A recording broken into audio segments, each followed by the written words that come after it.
En 2012, il y avait seulement 7% d'entreprises qui avaient vraiment commencé à investir dans le big data. Aujourd'hui, on estime à peu près à 51% d'entre elles qui ont lancé des opérations sur le sujet. Fin 2016, le marché était de 445 millions d'euros. Aujourd'hui, on a choisi le sujet du big data parce qu'on voit bien qu'on est à la veille de modifications importantes, peut-être même d'une révolution. Donc ce soir, on est ravis d'accueillir 4 experts.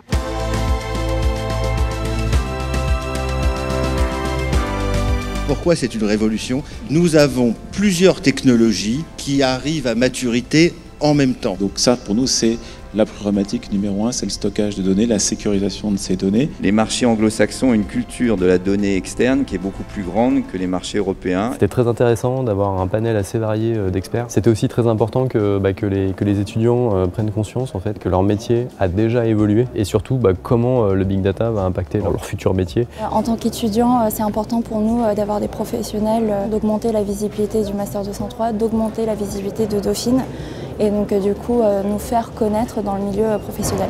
Tout le monde a une idée de ce qu'est le big data, mais nous, par rapport à notre master qui est spécialisé en marché financier, on voulait voir les implications que ça pourrait avoir, les entreprises, comment elles s'organisent et finalement quels sont les impacts. Le métier de trader, il est effectivement pas du tout le même aujourd'hui qu'il a été il y a 15 ans, quelle que soit la classe d'actifs qu'on peut prendre. On ne choisit pas ce type de formation ou de métier pour ne pas connaître le changement.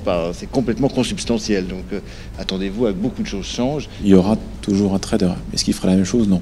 On a très peu aujourd'hui de data scientists féminines. Donc j'ai fait un appel, il faut aussi que les femmes n'hésitent pas à aller dans ces domaines-là, qui sont des domaines très porteurs. D'abord, je pense que c'est important de démystifier certaines idées. L'enjeu majeur pour nous, c'est la transformation qui doit accompagner cette révolution.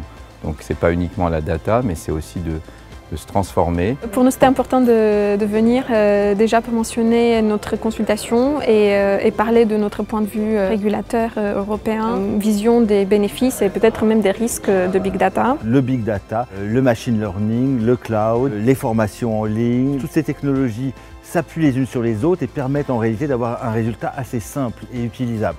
Et donc ça a un gros impact sur les entreprises, ça oblige à beaucoup de changements. C'est effectivement essayer de construire cette communauté du big data. C'est une communauté qui est jeune. On a besoin d'eux pour pouvoir effectivement développer cette communauté, développer cette réflexion.